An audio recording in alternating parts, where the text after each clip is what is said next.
tu as perdu en force, par exemple, tu as perdu en hypertrophie, tu as perdu en coordination, ainsi de suite. Tu as gagné des choses, c'est sûr et certain, mais tu vas en gagner, tu vas en perdre pendant une saison.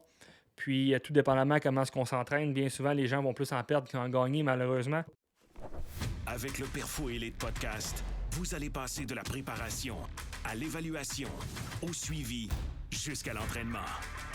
Nous allons parler de récupération, de mindset, d'habileté individuelle, de posturologie et de nutrition. Tout ça pour vous faire progresser et performer immédiatement.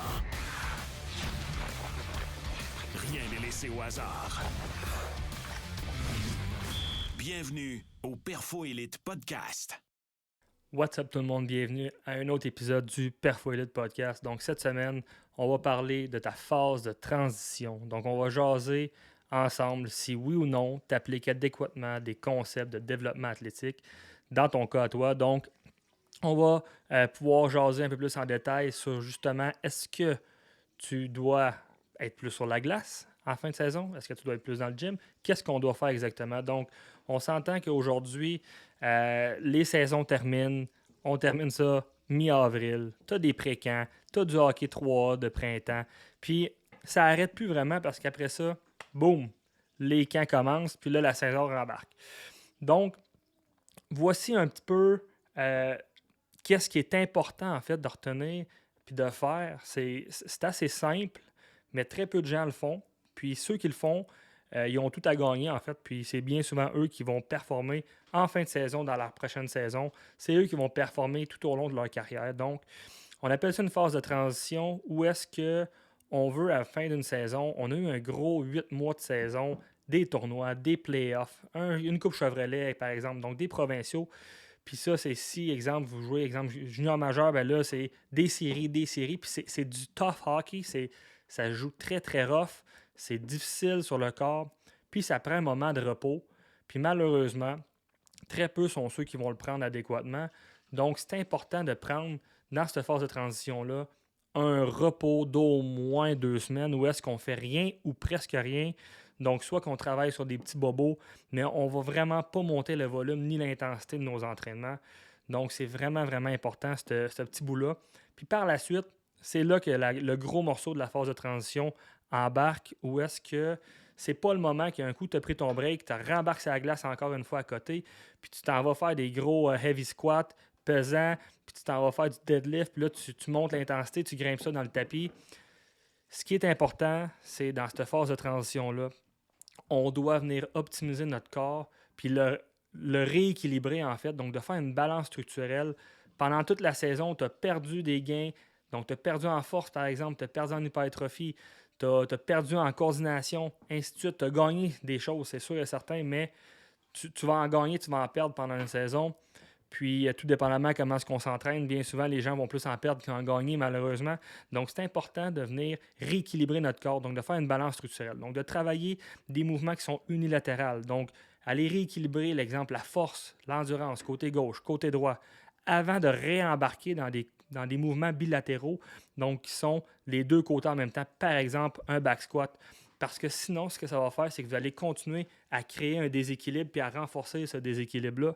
Donc, c'est extrêmement, extrêmement important de passer dans cette phase de transition-là, de travailler tout ce qui est stabilité également, équilibre, coordination. C'est là que c'est important de le faire pour par la suite ouvrir la machine puis pouvoir augmenter notre intensité. Donc, ça va nous mener vers la fin du printemps, l'été, donc dans la période estivale, où est-ce que c'est le temps d'aller dans le gym. C'est là que le développement athlétique se fait. Puis bien souvent, malheureusement, beaucoup de personnes vont négliger cette phase de transition-là, de un, pour continuer à jouer au hockey, mais de deux, si tu négliges cette transition-là, tu n'es pas prêt à pouvoir performer dans l'été non plus. Puis, qu'est-ce qui arrive, c'est qu'à ça, les gens arrivent au camp, souvent, ils ne sont pas prêts, n'ont pas amélioré certains piliers qu'ils auraient dû optimiser. Il y a des tests physiques, ça ne performe pas autant qu'on voudrait. Il y a encore des déséquilibres, des blessures arrivent en début de saison parce qu'on veut ouvrir la machine, mais le corps ne veut pas non plus nécessairement l'ouvrir et il n'est pas prêt, il n'est pas apte à ça. Donc, c'est extrêmement important de passer dans cette phase de transition-là, de lâcher complètement le hockey, Puis moi, ce que je recommande, puisque la littérature également aussi tend à dire, environ 6 semaines avant un camp, c'est le moment de rembarquer sur la glace. C'est là qu'on peut commencer à repatiner, à commencer à optimiser nos skills, habiletés individuelles, nos edges, notre power skating, peu importe. C'est là que ça se passe.